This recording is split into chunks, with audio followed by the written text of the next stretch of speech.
ଏଇଟା ଏମିତି କ'ଣ ଯେ ଯାହାକୁ ପାଇବା ପାଇଁ ଲୋକ ଧାଡ଼ି ବାନ୍ଧିଛନ୍ତି। ନମସ୍କାର, ଜୟ ଜଗନ୍ନାଥ। ଶୁଭ ସକାଳ ସମସ୍ତଙ୍କୁ। ସକାଳୁ ଉଠି ଫ୍ରେଶ୍ ହେଇ ବାହାରି ଯାଇଥିଲୁ ଦୁଇ ଭାଇ RTO ଅଫିସକୁ। RTO ଅଫିସ ପାଖରେ ଆସି ପହଞ୍ଚି ଦେଖୁ ତ ଏତେ ଭିଡ଼। ଗାଡ଼ିକୁ ଷ୍ଟାଣ୍ଡରେ ରଖି ଆମେ RTO ଅଫିସ ଭିତରକୁ ଗଲୁ। କାରଣ ପୂର୍ବରୁ ସରକାରଙ୍କ ଦ୍ୱାରା ଘୋଷଣା କରାଯାଇଥିଲା କି ସମସ୍ତ 2 ଚକିଆ 4 ଚକିଆ ଯାନର ପଲ୍ୟୁସନ୍ ସାର୍ଟିଫିକେଟ୍ଟା ନିହାତି ଦରକାର, ନହେଲେ ଫାଇନ୍ ଲାଗିବ। ଆମେ ପୂର୍ବରୁ ପଲ୍ୟୁସନ୍ ସାର୍ଟିଫିକେଟ୍ ବାହାର କରିଦେଇଥିଲୁ, ଏବେ ବାହାରିଥିଲା ଗ୍ରୀନ୍ ଷ୍ଟିକରର।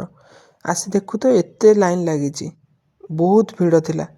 ଯାହା ବି ହେଉ ମୁଁ ଲାଇନ୍ରେ ଲାଗିଥିଲି। କିଛି ସମୟ ମୁଁ ଲାଇନ୍ରେ ରହିବା ପରେ ତାପରେ କିଛି ସମୟ ଭାଇ ଆସିକି ଲାଇନ୍ରେ ଥିଲା। ଯାହା ବି ହେଉ ଲୋକ ଧୀରେ ଧୀରେ ଯାଉଥାନ୍ତି, ଆମେ ବି ଧୀରେ ଧୀରେ ଲାଇନ୍ ଆଗକୁ ଯାଉଥାଏ। ସବୁ ଅପେକ୍ଷାର ଅନ୍ତ ଘଟିଲା। ଫାଇନାଲି ଆମକୁ ଗ୍ରୀନ୍ ଷ୍ଟିକରଟା ମିଳିଗଲା। ତାର ଏଇଠି ଭାଇର ଖୁସି କହିଲେ ନ ସରେ। ଯାହା ଯେମିତି ହେଉ ଆମେ ତ ଷ୍ଟିକରଟା ପାଇଗଲୁ। ଆଉ ଆପଣମାନେ ବି ପଲ୍ୟୁସନ୍ ସାର୍ଟିଫିକେଟ୍ ଦେଇକି ଷ୍ଟିକର ଆଣିଲେଣି କି ନାହିଁ ସେଇଟା ନିହାତି କମେଣ୍ଟ ମାଧ୍ୟମରେ ଜଣାଇବେ।